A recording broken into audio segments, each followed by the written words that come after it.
and welcome to World Talks on TVP World with me, Ashim Kumar.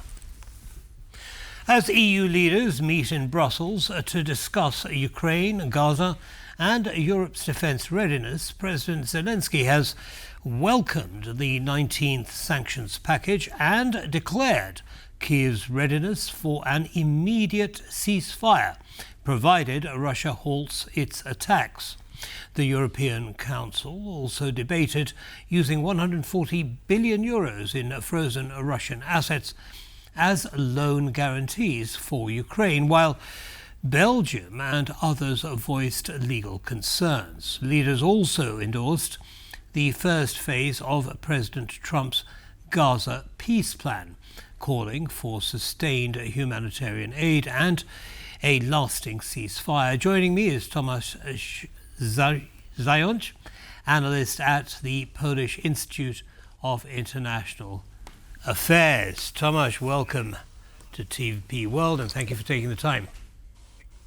Hello, thank you for having me. So your first impressions of this European Council meeting, did you sense some unity, finally, amongst all the countries that took part?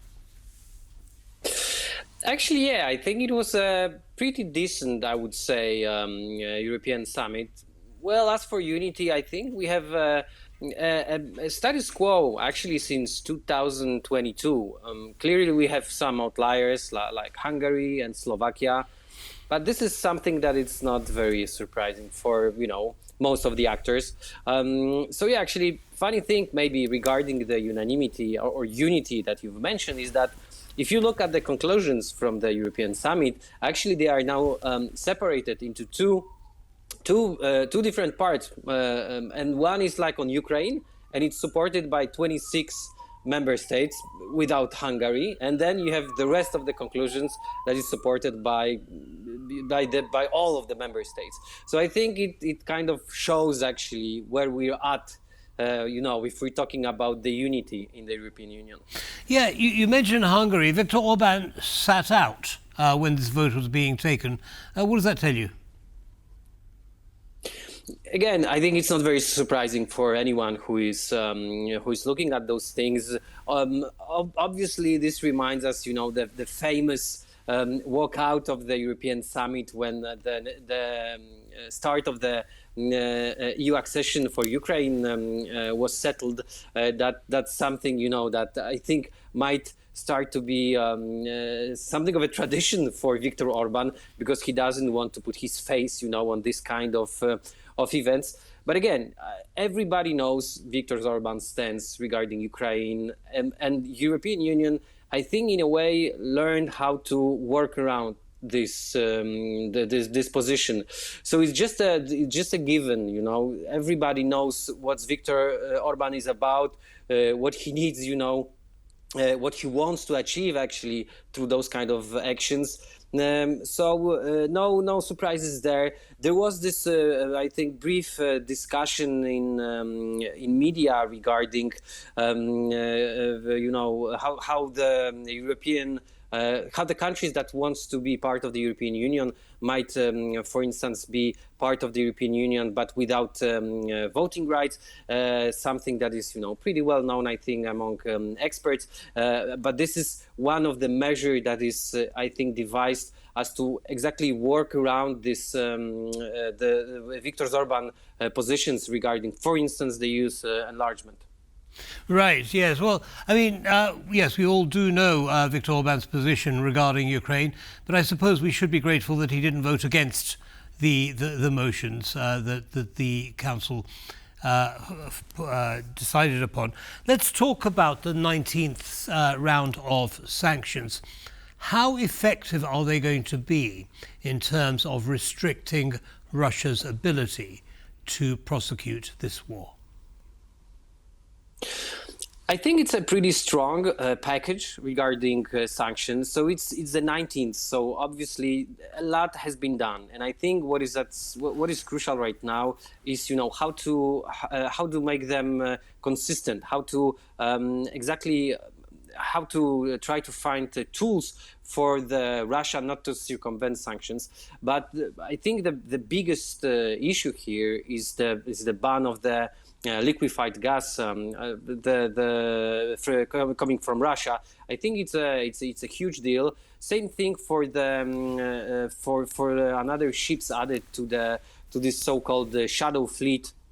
There is more than 500 ships right now, if I'm not mistaken, put on this list. Those ships actually, they help Russia circumvent sanctions, by selling Russians oil and so on.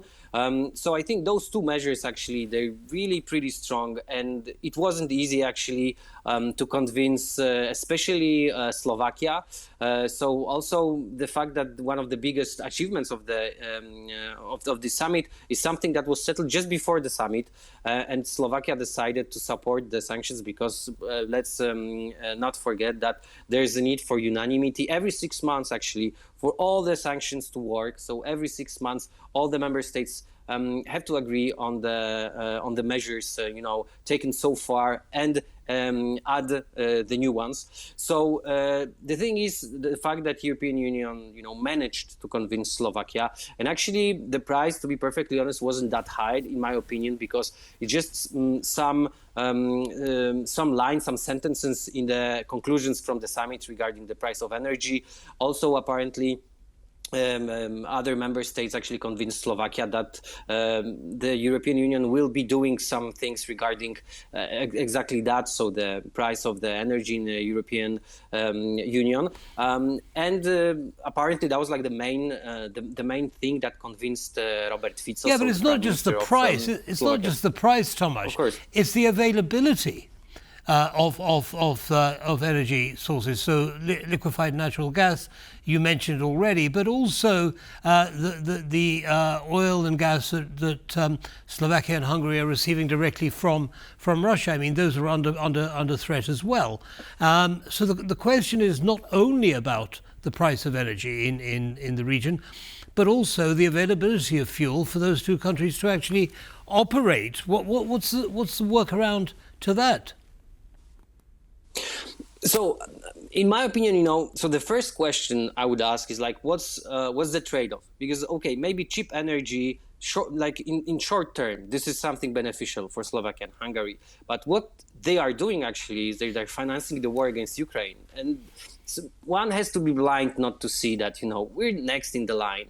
So just helping Russia to defeat Ukraine and thus facilitate in a way the next step that might be some kind of a hostile actions against the European Union, that's just very short-sighted. So that would be my first argument, that okay, even if it's important the availability that you mentioned, let's think long term, where does it lead us? That's the first thing. Second thing, there are alternatives, and actually I'm not an expert on energy, but I know that European Commission is working hard on finding alternate sources. United States of America clearly are one of the big exporters of LNG as well, but I know that there are alternatives, right? Not to mention like the solar sources of energy, etc. So I think there are alternatives. I think the cost of this cheap energy is actually much higher than they think. So I know for me those two arguments are like the biggest something that convinces me, at least. Understood. Now Putin has made it clear in the past that he's pretty good at getting around sanctions. For example, passing oil through Central Asian countries and passing it off as theirs. How effective do you think these ones are going to be? Because it's all about the enforcement, isn't it, Tomasz? How is, for example, the EU going to control the shadow fleet, with the oil that's coming out of Central Asia? Sure. So this is clearly this game of whack-a-mole, right? When you try to put with a hammer to make a blow to one of this little creature, and then it pops up. Another one comes up. Part of the exactly. So Of course, and everybody knows the rules of the game. This is how it works, this is how it worked, and this is how it will be working in the future. So the key aspect is the enforcement, like you said. And I think European Union is doing, according to my knowledge, a pretty good job of finding those loopholes and closing them, like constantly actually looking at how Russia is trying to circumvent. Okay, shadow fleet, then we're banning the ships that are part of this shadow fleet. Okay, Eastern Asiatic country that you've mentioned. Okay, then there was like a special envoy for the sanctions that went there and tried to get some intel. By we I mean the European Union. We have leverage in terms of economic clout and economic relationships with those countries. So there are some leverages that we have, and we try to use them to convince those countries not to finance Russia and, in consequence, its war against Ukraine. And I think so far we're doing a good job.